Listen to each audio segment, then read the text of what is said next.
आप सबको राधे राधे। तो आज सफला एकादशी है और सफला एकादशी जो लोग भी करते हैं उनके घर लक्ष्मी नारायण की असीम कृपा होती है और सफलता कदम चूमती है। आज के दिन जो भी व्रत रखे तो अपने देहली पर हल्दी से स्वास्तिक ज़रूर बनाएं और शाम और सुबह दोनों 2 दीपक ज़रूर जलाएं। आज के दिन पीपल के दीपदान बहुत महत्व रखता है और माँ तुलसी के पास, माँ तुलसी एक पौधा नहीं है, माँ साक्षात हमारी लक्ष्मी माँ है। और आज के दिन एकादशी के दिन जो भी भक्त माँ तुलसी के पास घी का दीप जलाते हैं उनकी लक्ष्मी माँ बहुत प्रसन्न होती हैं और खुश होती हैं। जैसे कि मैं आप सबको दिख रहा होगा कि मैंने सुबह सुबह उठने के बाद में सबसे पहले अपने घर की साफ़ सफाई करके जैसे डेली करती हूँ वैसे ही मैं एकादशी को भी वैसे ही करती हूँ। डेली का ये नियम है तो इसीलिए मेरा ज़्यादा कुछ नियम नहीं, मैं क्योंकि वो डेली मेरा नियम उतना ही होता है, उतना ही जल्दी उठना है, उतना ही जल्दी मेरी पूजा करना है। एकादशी के दिन ये नहीं है कि अलग से उठना है, नहीं, मेरा डेली का यही नियम होता है। और एकादशी के दिन हम तुलसी में एक गाय का दीप जरूर जलाएंगे और माँ तुलसा के पास भी हल्दी से स्वास्तिक बनाएं। घर में भी हल्दी का घोल बना करके घर में छिड़काव जरूर करें।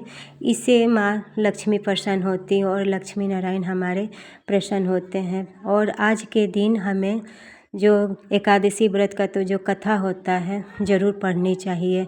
कथा पढ़ने से भी हमें अश्वमेध यज्ञ के बराबर हमें फल मिलता है।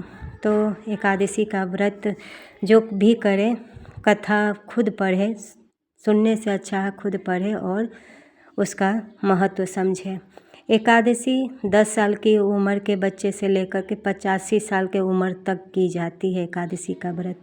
ये एकादशी का व्रत इतना महत्व होता है और जो भी हम एकादशी का व्रत करें तो बिल्कुल विधिवती हम करें, क्योंकि छोटी छोटी गलतियों से ना हम इतना व्रत करते हैं और भी कुछ करते हैं तो फिर हमारा वो छोटी छोटी गलतियों की वजह से जो मिलना चाहिए फल एकादशी का वो हमें नहीं मिलता है।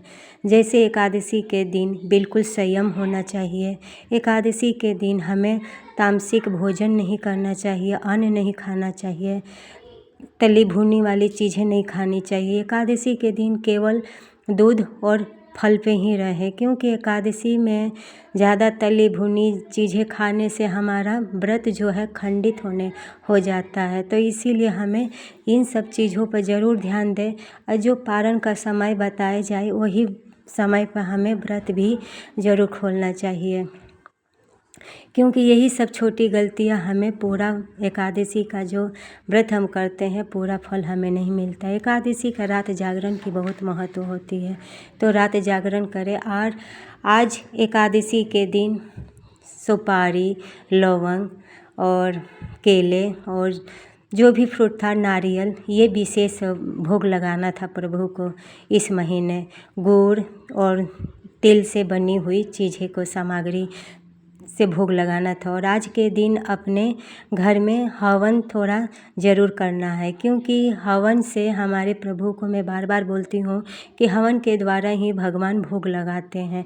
पहले के समय में भगवान हवन के द्वारा सबको भोग प्राप्त होता, चाहे हमारे पितृलोक हो या चाहे हमारे देवी देवता हो, तो एक हवन ही जरिया था भगवान को भोग लगाने के लिए।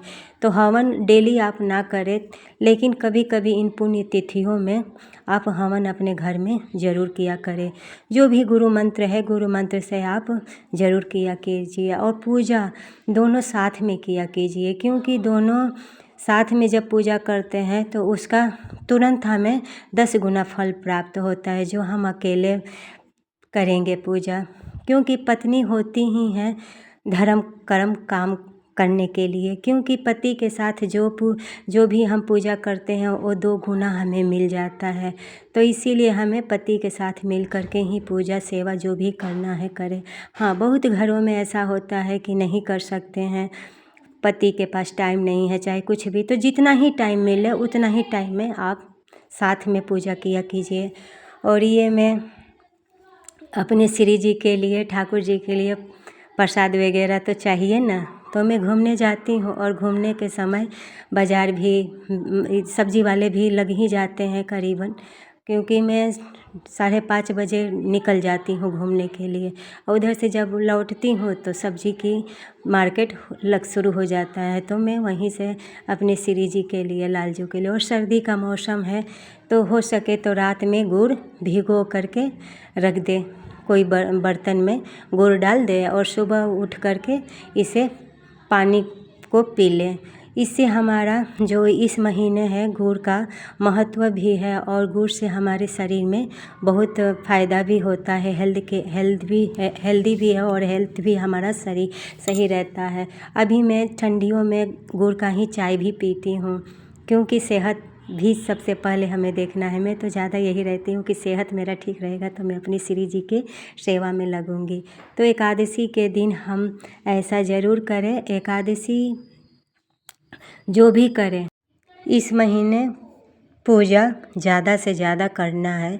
मंगलिक कार्य कोई नहीं होगा, लेकिन हाँ पूजा सेवा ज़रूर होगा। और इस महीने में पूरा महीना सूर्य भगवान कई चाल थोड़ा कम हो जाता है, क्योंकि चाल इसलिए कम हो जाता है क्योंकि घोड़े की सवारी भगवान सूर्य भगवान की 7 घोड़े हैं, तो 7 घोड़े पे बैठ करके वो चलते हैं। और सूर्य भगवान कभी भी रुकते नहीं हैं, चलते ही रहते हैं, क्योंकि वो रुक जाएंगे तो सृष्टि रुक जाएगी। तो इसीलिए सूर्य भगवान चलते ही रहते हैं। तो सूर्य भगवान को चलते चलते जो घोड़े हैं थक गए, प्यास लग गई, तो सूर्य भगवान सोचे एक तालाब को देख करके वहाँ रुक गए, और रुकने के बाद वहाँ घोड़ों को पानी पिलाने के लिए और आराम करने के लिए वहाँ रुक गए। सामने ही तालाब के किनारे देखे कि 2 गधे हैं, तो दोनों गधे पे नज़र पड़ी जब सूर्य भगवान को, तो दोनों गधों को अपने घोड़े के जगह पर ले लिए। तो घोड़े जैसी चाल तो गधों की नहीं होती है, तो इसीलिए इस महीने सूर्य भगवान की जो चाल है वो धीरे हो जाती है।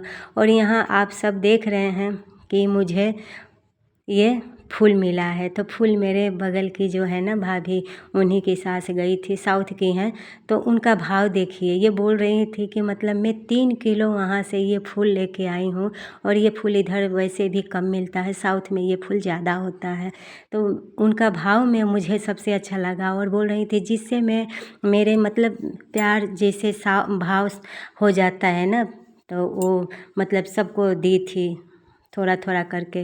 तो आज मैं जब सुबह निकली कपड़े डालने के लिए, तो उन्होंने मुझे भी बुला करके दिया, तो मैं तुरंत आई, और आने के बाद कपड़े डालने के बाद अपने फिर मंदिर में आई, और मंदिर में आकर के मैं बोली कि चलो प्रभु के लिए ये फूल मिला है, तो मुझे पता है कि यह बासी है, तो बासी मैं प्रभु के ऊपर तो नहीं चढ़ाऊँगी, लेकिन हाँ इसको सजाने में काम ले सकती हूँ। तो मैं सोची चलो फूल कोई भाव से दिया है तो उसकी कदर भी करनी चाहिए, और हमारे प्रभु को भी पसंद होगा कि किसी का हम रिस्पेक्ट कर रहे हैं। तो हम फूल को लिए और फूल को लेकर के हम सजा दिए। बहुत प्यारा लग रहा था और अच्छा दिख रहा था। आज के समय में ना ऐसा बहुत कम ही देखने को मिलता है, तो मैं उन भाव को मुझे अच्छा लगा, और मुझे ये सुनकर के अच्छा लगा कि वहाँ इतने दूर से भाड़ा लगा कर के उन्होंने 3 किलो ये फूल लेके आई थी, और जिससे भी उनका संपर्क है, अच्छा बातचीत करती हैं, उनका मतलब भाव सबको, अपने फ्रेंडों को भी दी थी, और मैं उनके बगल में ही रहती हूँ तो उन्होंने भी मुझे दिया, और मैं ले कर के श्री जी के पास, अपने लल्ला के पास थोड़ा डेकोरेट कर दी। तो उसी से कितना अच्छा लग रहा है। मंदिर में मेरा 4 चांद लग गया, और मेरे प्यारी जी के पास तो इतना ही से अच्छा लग रहा है देखने में, क्योंकि आज के समय में ना इतना कोई करता है ना तो भी बहुत है, क्योंकि आज के समय में कौन किसका होता है, किसी का नहीं होता है। बस मतलब की दुनिया है, मतलब है तो सब रिश्ता है, मतलब निकल गया तो कोई रिश्ता नहीं। तो सही में बताती हूँ कि एक भगवान ही जो अपने हैं वो ही अपने हैं। कोई भी रिश्ता हमेशा नहीं चलता, लेकिन यही एक रिश्ता भगवान से और हमारा रिश्ता है जो मरते दम तक नहीं ख़त्म होता है। शुरू से लेकर के अंत तक इन्हीं से हमारा रिश्ता बना रहता है। तो आज एकादशी था, तो आज एकादशी तो अनाज नहीं खाना चाहिए, क्योंकि कल 16 तारीख को महाद्वादशी का योग बन रहा है।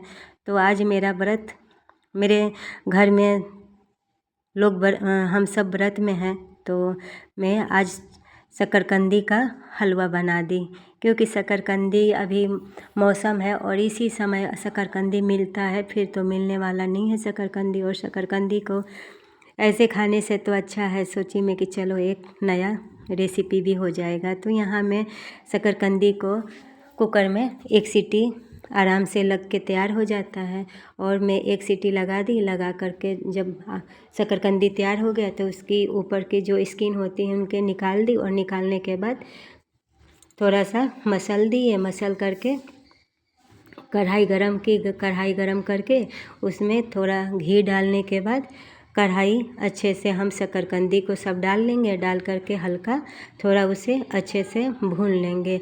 भून जाता है ना तो थोड़ा शकरकंदी का अलग स्वाद आता है और अच्छा लगता है खाने में भी, बहुत अच्छा लगता है शकरकंदी का हलवा जो है ना। तो उसमें थोड़ा सा हम दूध देंगे, और देने के बाद इलायची थोड़ा खुशबू आ जाए। और यहाँ मैं ड्राई फ्रूट कट करके रखी हूँ, जैसे बादाम है तो बादाम को मैं कस कर ली हूँ, और किशमिश इसमें डाल कर के अच्छे से थोड़ा मिला कर के अच्छे से भून लेंगे। जब चीनी डाल देंगे तो चीनी का नेचुरल उसका थोड़ा पानी छोड़ेगा, तो उस पानी को भी हमें अच्छे से सुखा लेना है। जब अच्छे से सूख जाएगा तो उसमें हम बादाम और किशमिश, जो भी आपके पास जो भी ड्राई फ्रूट है आप उसमें डाल सकते हैं। और घी मुझे ऊपर से डाल करके इसका अच्छा लगता है। मुझे कोई भी हलवा है ना तो ऊपर से घी, और घी से ही हलवा बनता है, चाहे लड्डू बनता है, अच्छा लगता है। तो ऊपर से भी घी डाल करके मुझे अच्छा लगता है। और ऐसे ही मैं अपने जब भी बनाती हूँ तो मैं ऐसे ही घर में बना के तैयार करती हूँ। तो यहाँ मेरा ठाकुर जी के लिए हलवा बन के तैयार हो गया है। देख रहे हैं अभी कलर कितना चेंज हो गया है, बिल्कुल देखने से पता चल रहा है कि ये शकरकंदी का हलवा है। और एक थाली ले ले, और थाली में थोड़ा सा घी लगा दे नीचे, और लगाने के बाद फिर जो हलवा तैयार है उनको फैला ले। फैलाने के बाद ये ठंडा शकरकंदी का हलवा जो है ना थोड़ा ठंडा हो जाता है तो उस जम जाता है। और मुझे लल्ला को भोग लगाना था, क्योंकि इतना सब करते करते मेरा टाइम हो गया था, लेट हो गई थी। तो मैं सोची चलो जल्दी जल्दी अपने लल्ला को भोग लगा दूँ। तो यहाँ आप सब देखेंगे कि जमा नहीं है, जितना चाहिए उसको जमा नहीं है, क्योंकि मैं जल्दी जल्दी में उसको काट दी हूँ। और काट करके ऐसे तैयार हो जाता है आपका, इसका पीस पीस जैसा, बिल्कुल पीस पीस अलग अलग हो जाता है। तो ऐसे ही मैं तैयार कर ली अपने लल्ला के लिए, और गर्मा गर्म अपने लल्ला के लिए भोग प्रसाद लगा दी। क्योंकि व्रत है तो श्री जी का भोग लगा करके फिर हम वो पाएंगे तो प्रसाद और स्वाद बढ़ जाएगा। और ऐसे ही मैं हमेशा अपने श्री जी को भोग लगा करके ही कुछ भी मैं करती हूँ, चाहे मैं कुछ भी लाऊं। एक मार्केट से मैं ना कुछ भी लाती हूँ ना तो यही मेरा भाव है, और यही मेरी मुझे अच्छा लगता है। और यही आदत में सब में कोई भी बच्चे कोई भी कुछ लाते हैं तो उनको तुरंत मैं बोलती हूँ कि जाओ जल्दी श्री जी को, लाल जी को भोग लगा दो जल्दी से। और बच्चे में भी ये आदत बनता है। तो मैंने बच्चे भी जब लेके आते हैं तो उनकी भी देखी हूँ कि वो मेरे बोलने से पहले तुरंत चले जाते हैं भोग लगाने के लिए। मैं बोलती हूँ कि जो भी खाओ तो पहले प्रभु को भोग लगा दो, और भोग लगा करके फिर खाओ तो अच्छा लगेगा। तो यहाँ हम तैयार कर लिए, और तैयार करके अभी सर्दी का मौसम है तो लल्ला के लिए मैंने गर्म पानी की दूध के साथ शकरकंदी का जो हलवा है ना, और इसका स्वाद बढ़ जाता है, अच्छा लगता है। तो यह शकरकंदी का हलवा आप सबको कैसा लगा आप सब ज़रूर हमें बताना। अपने घर में भी आप सब ज़रूर लल्ला के लिए बनाना। अगर वीडियो पसंद आई हो तो लाइक शेयर सब्सक्राइब ज़रूर कर देना। चैनल पर पहली बार आए हो तो शेयर ज़रूर कर देना, सब्सक्राइब ज़रूर कर देना। फिर हम मिलते हैं अगले वीडियो में, तब तक के लिए राधे राधे, जय श्री कृष्ण।